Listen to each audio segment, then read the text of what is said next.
Israel, Iran. ఆ ఈ రెండు పేర్లు వినగానే మనకు వెంటనే ఏం గుర్తొస్తుంది? యుద్ధం, టెన్షన్ కదా?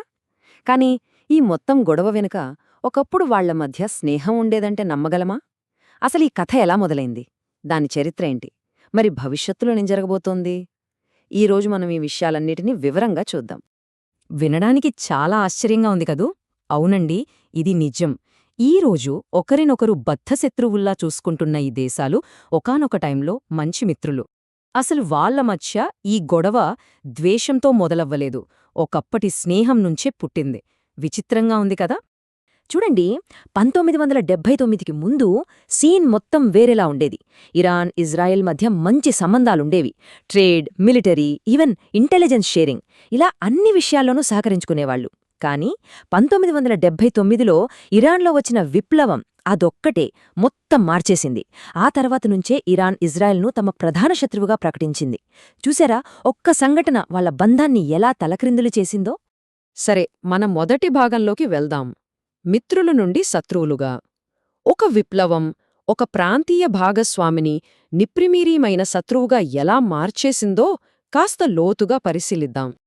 చెప్పాలంటే ఈ కథలో అసలు టర్నింగ్ పాయింట్ 1979 ఇరాన్ విప్లవమే. అక్కడ కొత్తగా వచ్చిన ఇస్లామిక్ ప్రభుత్వం యొక్క సిద్ధాంతాలు ఇరాన్ ఫారిన్ పాలసీని పూర్తిగా మార్చేశాయి.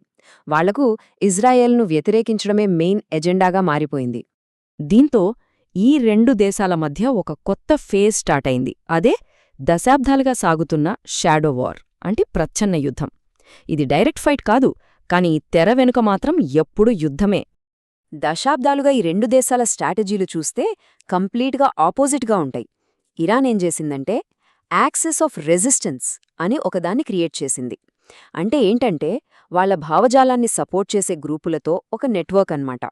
ఉదాహరణకు లెబెనాన్లో హెజ్బుల్లా, గాజాలో హమాస్ లాంటివి. వీటి ద్వారా ఆ ప్రాంతంలో తన పట్టు పెంచుకోవాలని చూస్తోంది. మరి ఇజ్రాయెల్ ఏం చేస్తోంది? వాళ్లు ఇరాన్ శక్తిని దెబ్బతీయడానికి, అడ్డుకోవడానికి చూస్తున్నారు. ఎలా? సిరియా లాంటి చోట్ల ఎయిర్ స్ట్రైక్స్ చేయడం ద్వారా, ఇంకా చాలా సీక్రెట్ ఆపరేషన్స్ ద్వారా. ఒకరిది పరోక్షంగా పట్టు సాధించడమైతే ఇంకొకరిది దాన్ని దెబ్బతీయడం.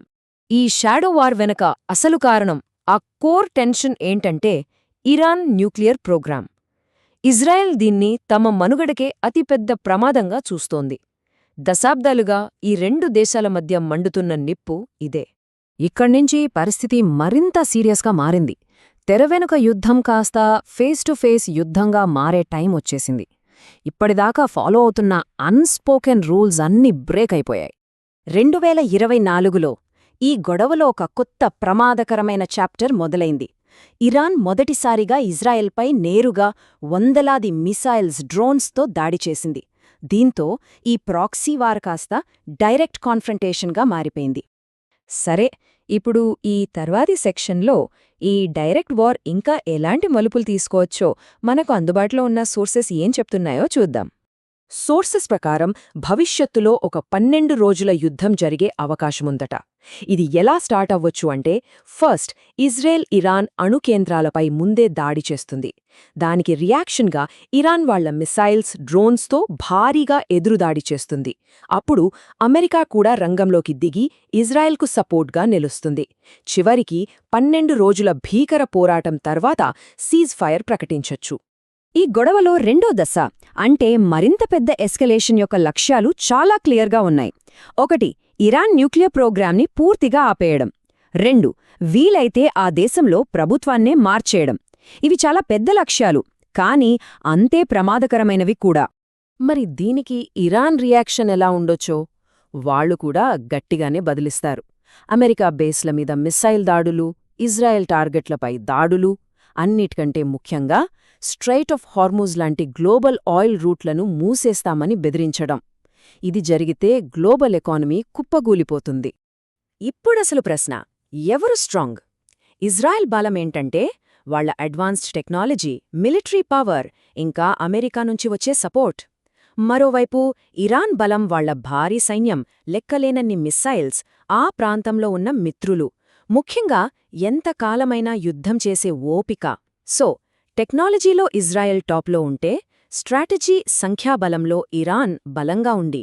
సరే, ఇప్పుడు ఫైనల్ సెక్షన్కొచ్చేశాం. ఈ రెండు దేశాల మధ్య గొడవ జరిగితే ప్రపంచం మొత్తం ఎందుకు ఇంత టెన్షన్గా, కంగారుగా చూస్తోంది? దీని ఇంపాక్ట్ గ్లోబల్గా ఎలా ఉండబోతోంది? ఒకవేళ మిడిలీస్ట్లో పెద్ద యుద్ధం మొదలైతే దాని ఎఫెక్ట్ గ్లోబల్ ఎకానమీని షేక్ చేస్తుంది. ఆయిల్ ధరలు ఆకాశాన్ని తాకుతాయి, ప్రపంచ వాణిజ్యానికి పెద్ద దెబ్బ తగులుతుంది. ఇక ఇంటర్నేషనల్ మార్కెట్లలో తీవ్రమైన అస్థిరత ఏర్పడుతుంది. అంటే ప్రభావం అందరి మీద ఉంటుంది. మరి ఈ గొడవను ప్రపంచంలోనే అత్యంత ప్రమాదకరమైన వాటిలో ఒకటిగా ఎందుకంటున్నారు? దీనికి సమాధానమేంటో ఒకసారి చూద్దాం. దీనికి సమాధానం ఈ 3 కీలకమైన పాయింట్లలో ఉంది.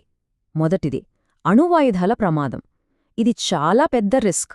రెండవది, ఇది కేవలం పొలిటికల్ ఫైట్ కాదు. దీని వెనుక చాలా లోతైన మత, సైద్ధాంతిక విభేదాలున్నాయి.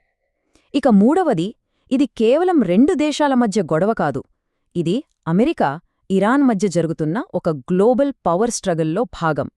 చివరగా మన సోర్స్ నుంచి వచ్చిన ఒక ముఖ్యమైన మాటతో ముగిద్దాం. మధ్యలో గ్యాప్లు, కాల్పుల విరమణలు ఉన్నా ఈ సంఘర్షణ పూర్తిగా ముగిసిపోలేదు. ఇది ఈ రోజు ప్రపంచంలో ఉన్న అత్యంత సంక్లిష్టమైన, ప్రమాదకరమైన జియోపొలిటికల్ పరిస్థితులలో ఒకటి. ఇది నిజంగా మనందరినీ ఆలోచింపజేసే విషయం.